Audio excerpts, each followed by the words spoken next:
on to blood pressure. And so there's some equipment that you need to have prepared for this.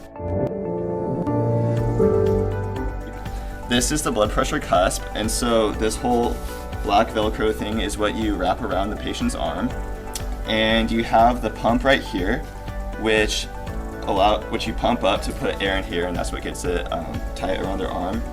And so before you begin, you gotta make sure this is twisted all the way to the right, righty-tighty, lefty-loosey. So when you have it all the way to the right, that's how you close it off so that air actually pumps into here. Otherwise, you'll keep squeezing and nothing will be happening.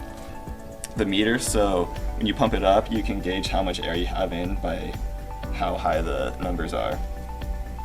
And you listen for the pulses with the stethoscope. When you put it in your ears, make sure that these prongs are facing forward, not backwards. Even though that's what you think it should be, you face it forward. And double check to make sure it's on by twisting. You can twist this and tap on it.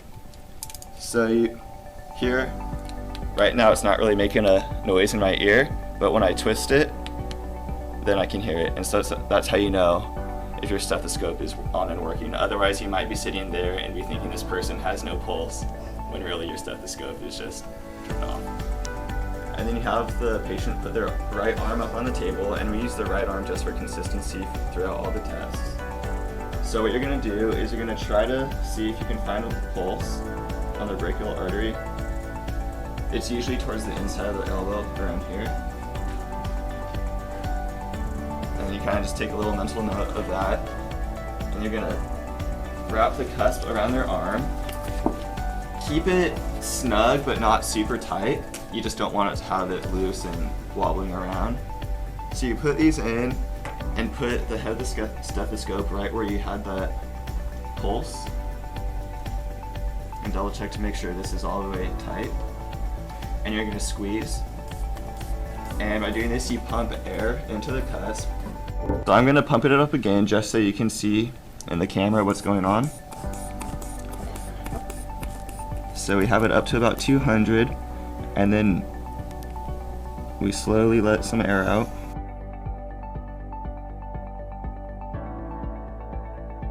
And that's where I heard my first thump, and you can see the dial bouncing up and down. And the last thump I heard was at about 64.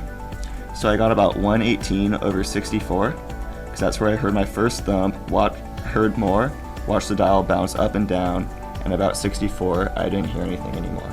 But essentially what you're looking for is when you release the air, you'll see the dial go, and you'll begin to hear thumps, usually around 120. That's just kind of an average. Some people might be a little higher, a lot of people are lower than that. And what you're hearing here is the first thump is their systolic pressure, so that's when the heart has contracted and that's their highest pressure.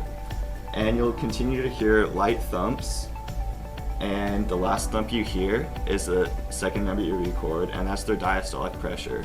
And that's when the heart is relaxed and it's refilling with blood.